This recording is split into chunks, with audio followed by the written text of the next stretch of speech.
It's about 7:30 p.m. now, and the sun will be setting soon. Today, the moon will be a waxing crescent. I'll be showing the moon phases and the eclipse phases in this video. The 8 phases of the moon is the new moon, the waxing crescent, the first quarter, the waxing gibbous, the full moon, the waning gibbous, the third quarter, and then the waning crescent. Then it goes back to the new moon again. This is our sun. Let's shrink it and put it here so it fits. But as seen right here, this is every phase of the moon, how we perceive it, but the moon's in the center is how it really looks if we were to see it from above. Now, the moon is always faces one side. You're never going to not have the sun face one side of the moon. The moon always rotates the same way, right? So, it rotates at the same speed as the Earth. So, we always see one side. Anyway, the sunlight hits one side of the moon. And if the moon is in front of the Earth, it will be a new moon. But if it's behind, it will be a full moon because the sun is reaching there. The little diagram in the middle shows the moon phases, how they look like from above. As you can probably see, the moon is a crescent shape at the moment. Anyways, let's get to what we're here for.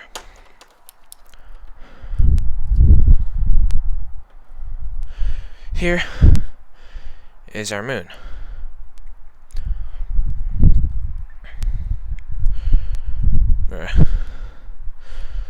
The best thing I can do for it.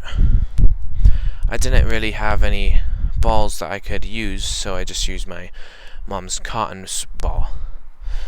Now, as you can see at different angles, this would be a full moon. This would be a gibbous.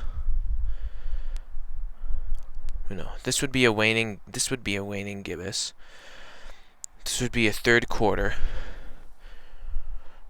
This would be a waning crescent. And then this would be the full moon. Which I can also use this ball for demonstration of this total eclipse.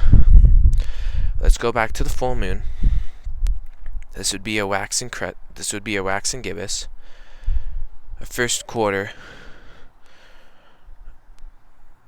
a waxing crescent, and then a new moon again. Hope that clarified any of my speech, because my mind was kind of not working at the moment. Let's say that this flashlight is the sun, and this ball is the moon. So the first stage is the sun of an eclipse is the sun all by itself, right? The second stage is when the moon starts moving in front of it. Now, an eclipse, you can only get an eclipse by the moon being directly in front of the sun, or the moon being in the shadow of the Earth. Let's do this again. This would be the second stage. Now, this would be the third one.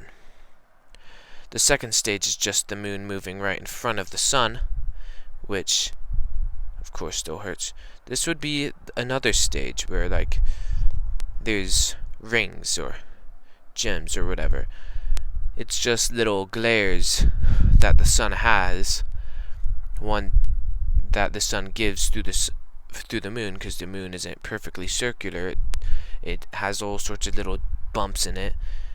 And then this is the last part. When the moon completely covers the sun. It gives off a little haze around, and it plunges a certain area into complete darkness for a couple minutes at a time. and then it starts moving away, does these again. You can still hear that. It makes a ring shape. I think it's something called Bailey's beads. That's what it's called. Or the diamond ring effect. You get it. Like these are Bailey's beads. Diamond ring effect. Well, it's just a ring, and then it moves away, and the sun's there again.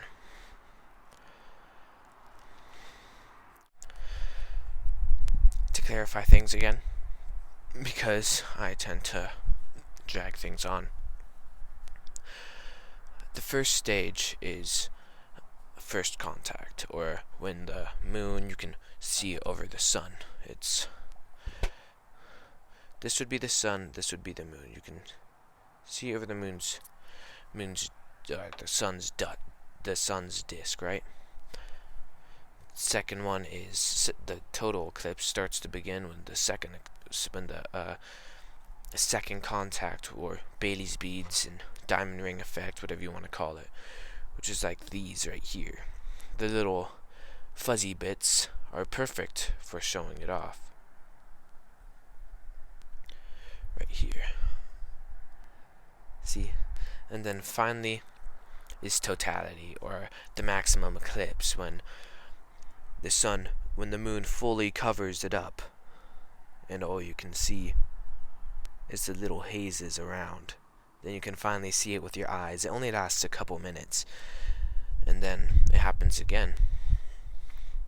Or third contact, which is when the moon starts to move away, and it can create the Bailey's beads again and the diamond ring, and it's gone. Fourth contact is when it ends. Hope that cleared things up. I tend to drag things on, and I don't make sense when I'm saying things, you know?